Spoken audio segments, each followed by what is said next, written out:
प्रिय बहनों और भाइयों, आप सभी को मेरा हार्दिक प्रणाम। सोल्स कनेक्ट ऑडियो बुक्स में आप सबका हार्दिक स्वागत है। हम पढ़ रहे हैं पुस्तक व्यक्तित्व का प्रकटन, रिवीलिंग पर्सनैलिटी। आज हम इसके अध्याय 3 औज़रों के ध्यान कक्ष यानी मेडिटेशन हॉल का उद्घाटन को पढ़ना आरंभ करेंगे। पूज्यचारी जी महाराज ने 30 मई 1993 औज़रों में वार्ता दी थी, उसी का यह संग्रह है। तो चलिए शुरू करते हैं। बड़ी खुशी की बात है कि आप लोगों की ओर से आज यह ध्यान कक्ष मालिक को समर्पित किया गया। यह यूरोप में मिशन की प्रगति का प्रत्यक्ष प्रमाण है। इसके लिए मैं आप सबको बधाई देता हूँ। पूरब में भवन निर्माण की समाप्ति के पहले ही उद्घाटन करने की हमारी परंपरा है। पश्चिम में लोग इस बात को नहीं जानते। आप लोग इस बात का इंतज़ार करते हैं कि भवन पूरी तरह तैयार हो जाए, उसके बाद ही आप गृह प्रवेश करते हैं, जबकि पूरब में हम घर में रहना प्रारंभ कर देते हैं और बाद में काम पूरा होता रहता है। हमारी मान्यता है कि इसे अंदर से पूरा किया जाना चाहिए। यही प्राचीन सिद्धांत है और पवित्र भी। यही आध्यात्मिकता का भी सिद्धांत है कि कोई भी वस्तु बाहर से पूरी नहीं की जा सकती। यह इस तथ्य की ओर संकेत करता है कि हृदय में आध्यात्मिकता का प्रवेश अंतःकरण से होना चाहिए। मेरे विचार से यह इस बात का भी सूचक है कि आध्यात्मिक साधना का आरंभ तब करना चाहिए जब हम आध्यात्मिक नहीं हुए हैं, और फिर हमें चाहिए कि हम अपने अंदर एक आध्यात्मिक हृदय का निर्माण कर उसे भली भांति शुद्ध कर उसमें मालिक का प्रवेश कराएं, ईश्वर को उसमें निवास करने दें और फिर उन्हें अंदर से काम पूरा करने दें। तो हम बाहर से कभी कोई काम नहीं करते। असली काम सदा अंदर से होता है। यह गूढ़ आध्यात्मिक सिद्धांत है। मुझे खुशी है कि उसी परंपरा का पालन करते हुए हमने आज इस ध्यान कक्ष में प्रवेश किया है। अब हम इसे अंदर से पूरा करेंगे और सहयोग देंगे, या यह कहिए कि इसका उपयोग हम अपनी मदद करने के लिए करेंगे।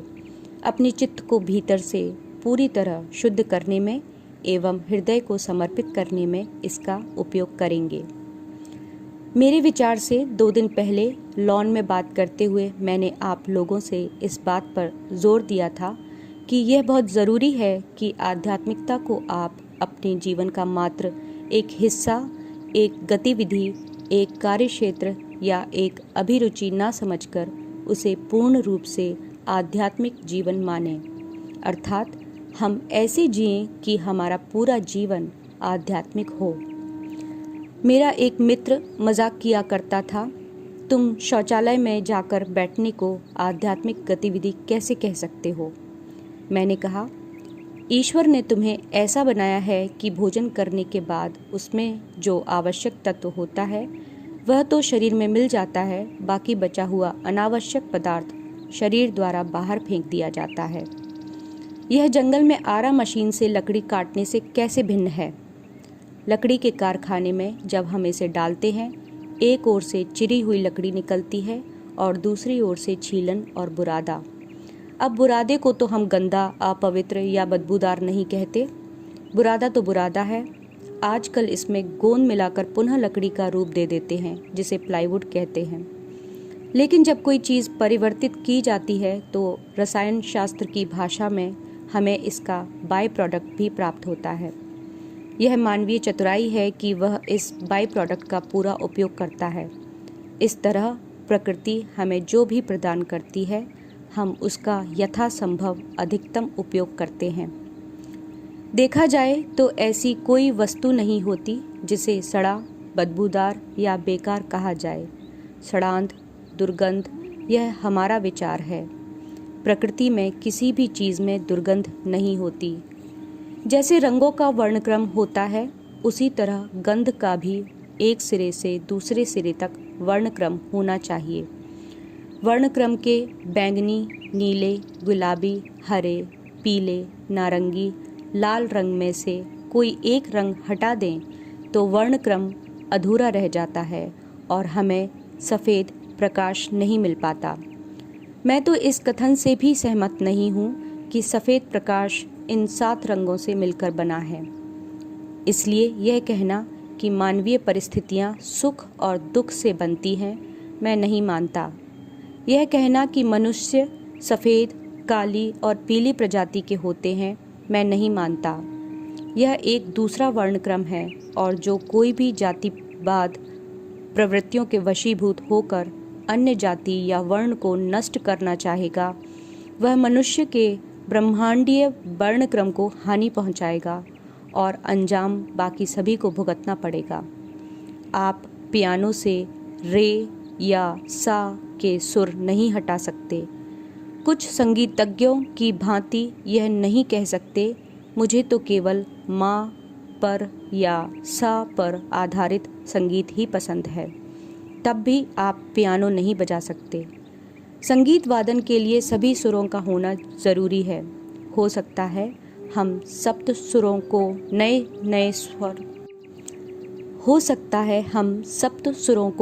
नए स्वर समुदाय में शामिल करें जो विभिन्न धुनों को नया रूप दे सकें, लेकिन सप्त सुरों को तो हम फिर भी नहीं हटा सकते। केवल एक सुर से हम किसी संगीत की रचना नहीं कर सकते हैं। एक रंग से हम तस्वीरें नहीं बना सकते। गैंसबोरो को इसलिए ख्याति मिली कि वह एक ही रंग से एक चित्र बनाना चाहता था। उसका प्रसिद्ध चित्र है अ बॉय इन ब्लू, लेकिन यह एक प्रकार से उसका प्रयोग मात्र था और उसमें भी एक ही नीला रंग नहीं है, उसमें कई नीले रंग हैं। इसलिए हम यह नहीं कह सकते यह नीला है, यह नीला है और यह भी नीला है। यह बेवकूफ़ी है। इसलिए प्रकृति में पूर्णता के लिए वर्णक्रम यानी स्पेक्ट्रम का होना ज़रूरी है। रंगों का वर्णक्रम, गंधों का वर्णक्रम, नस्लों का वर्णक्रम और जीवन का पूरा वर्णक्रम, जहाँ एक कोशीय अमीबा एक सिरे पर और पूर्णतः विकसित संत दूसरे सिरे पर। इसलिए जब हम किसी जीव को नष्ट करते हैं, जंगल में किसी हिरण का शिकार करते हैं, छुट्टियां मनाते समय कुत्तों को बंदूक का निशाना बनाते हैं, अफ्रीका में किसी हवसी को, यूरोप में किसी गोरे को या जर्मनी में किसी यहूदी को मारते हैं, तो हम खुद को नष्ट कर रहे होते हैं। कृपया याद रखिए कि हम खुद को नुकसान पहुंचाए बिना इन ब्रह्मांडीय वर्णक्रमों को नष्ट नहीं कर सकते। यह तो ऐसा ही है जैसे कोई व्यक्ति अपने पेट और आंतों को साबुन से साफ करके सोचे कि उसके मल में बदबू नहीं होगी। जब पिज़्ज़ा खाते समय आपको उसकी खुशबू आती है, तो मल के रूप में निकलते समय उसमें से अलग तरह की गंध आना स्वाभाविक है। मैं आशा करता हूँ कि आप सत्य को समझते हैं, सच्चाई और उसकी ज़रूरत को समझते हैं। सफ़ेद सफ़ेद नहीं रहेगा जब तक उसकी सफ़ेदी जताने के लिए काला ना हो। काला काला नहीं रहेगा जब तक गोरा आदमी आपके कालेपन का भेद दर्शाने के लिए ना हो। आप अफ्रीका जाइए, वहाँ लोग सोचते हैं कि गोरे लोग बेकार और कमज़ोर होते हैं, जिनमें कोई ताकत नहीं होती। वे दौड़ नहीं सकते, भाला नहीं चला सकते। उन्हें दूसरों को मारने के लिए बारूद की ज़रूरत पड़ती है। आपको मालूम होना चाहिए कि जो लोग गोरे नहीं हैं, वे गोरों के बारे में क्या सोचते हैं। वे उन्हें दूध में भिगोया निवाला कहते हैं। ऐसे लोग जो 20 किलोमीटर भी पैदल नहीं चल सकते, जो दिशा सूचक यंत्र की सहायता के बिना जंगल में अपना रास्ता भी नहीं खोज सकते। ऐसे लोग जो नहीं जानते कि बंदूक के बिना किसी जानवर को कैसे मारा जाए। आज का वक्त तो AK-47 का है। एक बेचारे हिरन को 20-20 गोलियों से मारने वाले खुद को बहादुर और शिकारी कहने का दम भरते हैं। एक समय था जब आमने सामने लड़ने में ही बहादुरी थी। आज आप बेचारे खरगोशों को गोली मार रहे हैं। लोगों को अपनी करतूतों पर शर्म आनी चाहिए। लेकिन हम कहते हैं हम बड़े और बहादुर हैं, पाश्चात्य हैं, गोरे हैं, पढ़े लिखे हैं, यूरोप वासियों का जीवन स्तर सबसे ऊंचा है। इन सब से हम क्या कर रहे हैं? हत्या, विनाश, बलात्कार। लोग सोचते हैं मैं यूरोप का आलोचक हूँ। अगर मैं यूरोप का आलोचक होता तो यहाँ नहीं आता। मैं यहाँ आता हूँ क्योंकि मेरे मालिक की विश्व में परिवर्तन की आकांक्षा ने मुझे यह जिम्मेदारी सौंपी है कि इस विश्व के जीवों, रंगों और प्राणियों के सभी वर्ण क्रमों को सुरक्षित रखूं, और यह जिम्मेदारी आप में से प्रत्येक की भी है। मेरा काम है आप में वह कर्तव्य भावना जागृत करना। आप में से यदि कोई अपने इस कर्तव्य से भागने की कोशिश करता है तो यही उसका नरक होगा। इन ध्यान कक्षों यानी मेडिटेशन हॉल्स में, इन आश्रमों में हम एक विशिष्ट वातावरण बनाने की कोशिश कर रहे हैं जिससे लोग इस बात को भूलकर कि वे काले हैं या गोरे हैं, भारतीय, नीग्रो, यहूदी या हिब्रू हैं, सब कुछ भूलकर सिवाय इस बात के कि हम मानव मात्र का एक हिस्सा हैं, और धीरे धीरे शायद यह भी भूलकर स्वयं को केवल जीवित प्राणी समझकर मिलजुल कर रह सकें। जब हम जीवित प्राणी मात्र हैं तो कौओं को भी जीने का हक है, हिरणों को भी जीने का हक है, मच्छरों को भी जीने का हक है, मक्खियों को भी जीने का हक है। यदि आप मच्छरों को मारते हैं तो उन्हें खाकर जीने वाले कीड़े मकोड़ों को भी मारते हैं। जब उन्हें मारा जाता है तब गौरैया भी मरती है। आपको याद होगा 4 साल पहले जब हम औज़रों आए थे तो यहाँ एक भी चिड़िया नहीं थी। यह बिल्कुल वीरान था। जब मैंने इस स्थान पर, जो अब बेटेलिज का निवास है, पैर रखा था तब यहाँ का फर्श लाखों मरी मक्खियों से भरा पड़ा था। यह स्थान सड़ांध मारता था। एक महल जो अतीत की श्रेष्ठता और भव्यता का चिन्ह है, उसमें से सड़न की बू आ रही थी। आज उसे देखिए, आपके पास चिड़ियाँ चहचहा रही हैं। क्यों? क्योंकि शायद आश्रम परिसर में वे भयमुक्त वातावरण में रहती हैं। हम यहाँ चिड़ियों पर निशाना नहीं लगाते, उन्हें मारते नहीं।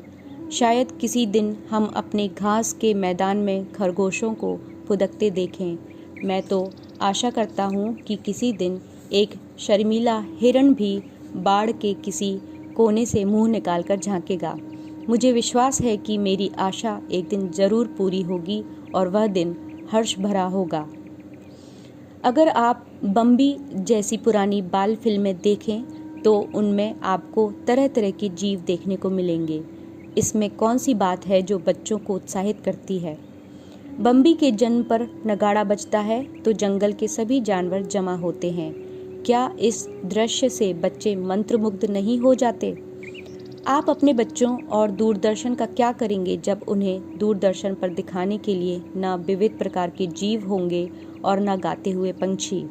आप अपने बच्चों के साथ क्या करेंगे जब आप अपने बच्चों के साथ कुछ नहीं कर सकते तो अपने साथ क्या करेंगे?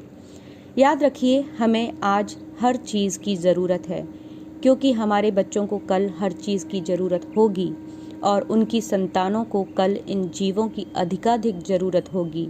खेलने के लिए और देखकर खुश होने के लिए ही नहीं, बल्कि उनके साथ मिलजुल कर रहने के लिए भी, जैसा कि ईश्वर ने हमारे लिए चाहा है। नूह की नाव की कहानी याद कीजिए, जिसमें बाढ़ से बचने के लिए उसने हर प्रकार के जीव के जोड़े आर्क में रखे।